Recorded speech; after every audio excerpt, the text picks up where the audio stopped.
Fim de jogo, deixa aqui. Fim de jogo. Vasco 1, Corinthians 3. Vamos comentar esse pós-jogo aqui. A impressão é que pode ter sido tarde demais. O Vasco tem uma melhora, o Vasco tem uma pequena evolução, uma evolução lenta, como disse o Lédio Carmona aí na transmissão do Premier. E o problema é o buraco que a gente tá, né? Não dá tempo dessa evolução ser tão lenta, ter paciência, que as coisas vão se encaixar. Infelizmente a gente não tem tempo de ter essa paciência. Mas é a análise que eu faço.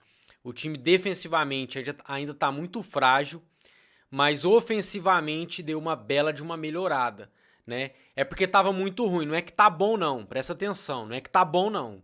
Melhorou. Tava tão ruim que esse mais ou menos aí é uma evolução. O time finalizou muito mais que o Corinthians, faltou foi pontaria nessas finalizações, mas mostra que tá criando, que tá chegando. Antes a gente nem tava assustando os adversários, nem jogando em casa.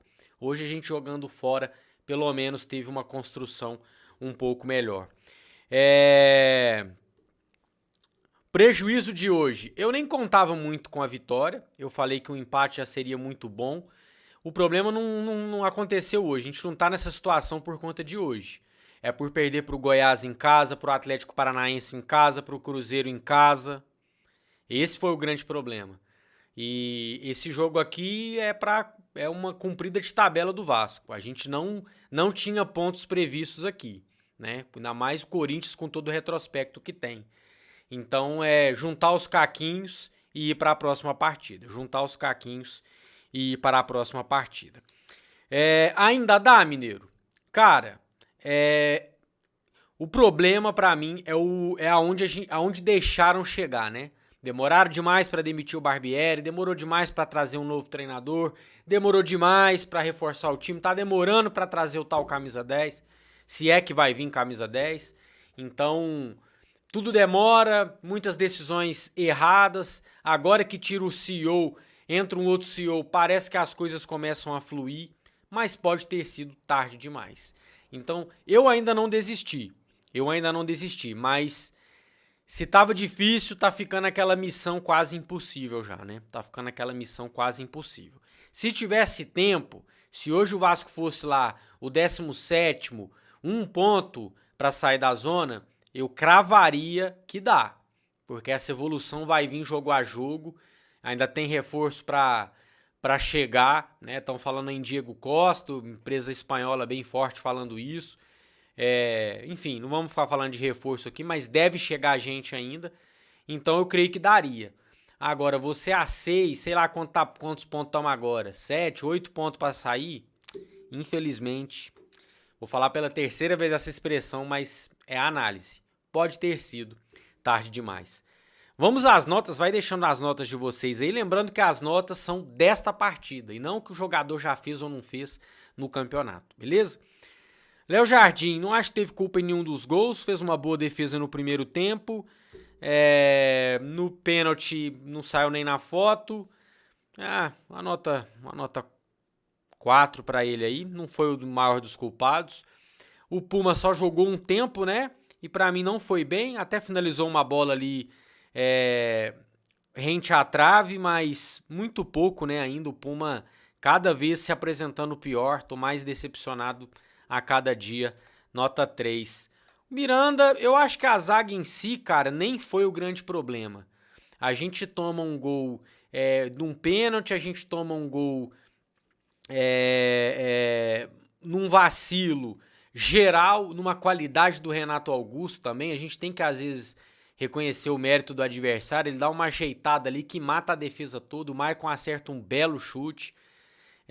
Então eu nem acho que assim foi a zaga, foi o sistema como um todo, né? Se antes a gente estava muito inseguro com a dupla de zaga, eu acho que esses 3 zagueiros aí, com a chegada do Rojas, pode ser que dê uma boa melhorada. O Capasso hoje pra mim, por exemplo, fez um bom jogo.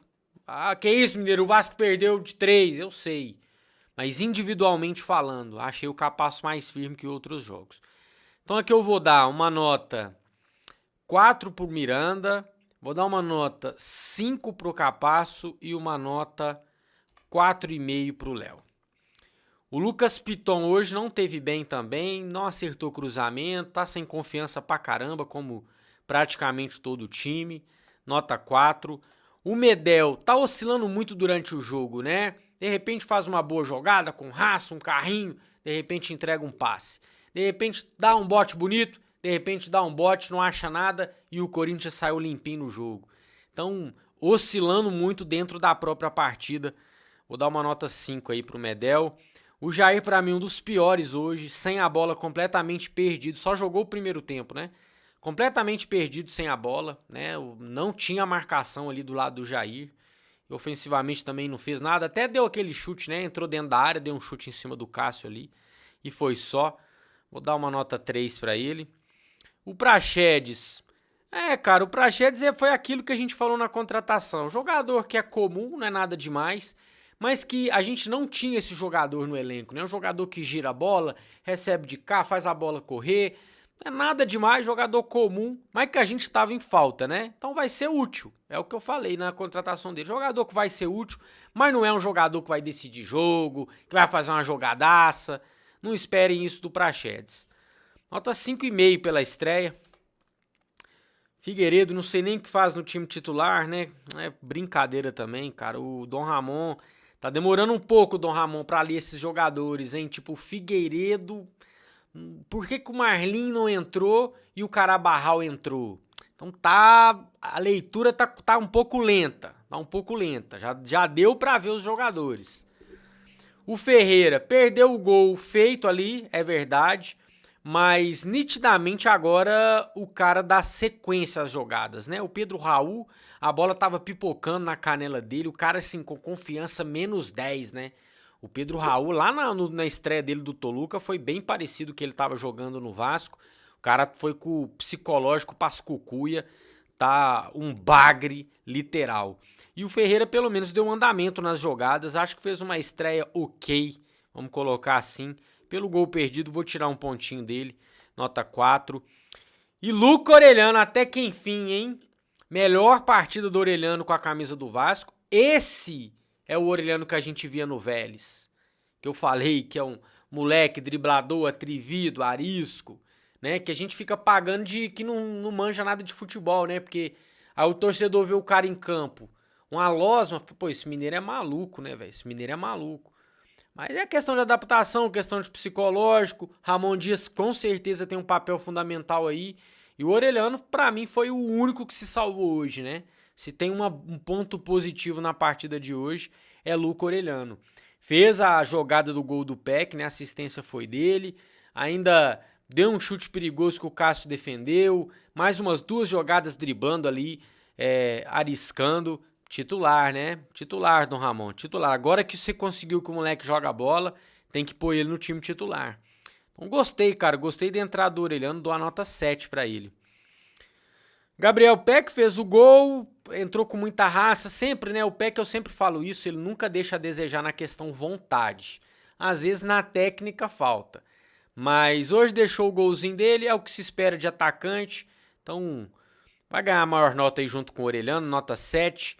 Mas eu vou dar o The Best, não vou falar The Best, né? Vou colocar até que se salvou. Vou colocar aqui, ó, se salvou. Porque The Best em derrota é foda, né? Se salvou aqui o Orellano, pra mim o menos pior em campo. Paulinho, também mais ou menos igual o Praxedes ali, jogador útil, sabe carregar a bola, deu um andamento em algumas jogadas, chutou pro gol. Uma boa estreia do Paulinho. Vou dar uma nota 5,5 pra ele, é a mesma nota do Praxedes. Talvez tô até sendo duro demais, né? Dava pra dar um 6 pros dois. E Carabarral, esse sim o pior. Falei que o Jair era o pior, não. O pior foi o Carabarral.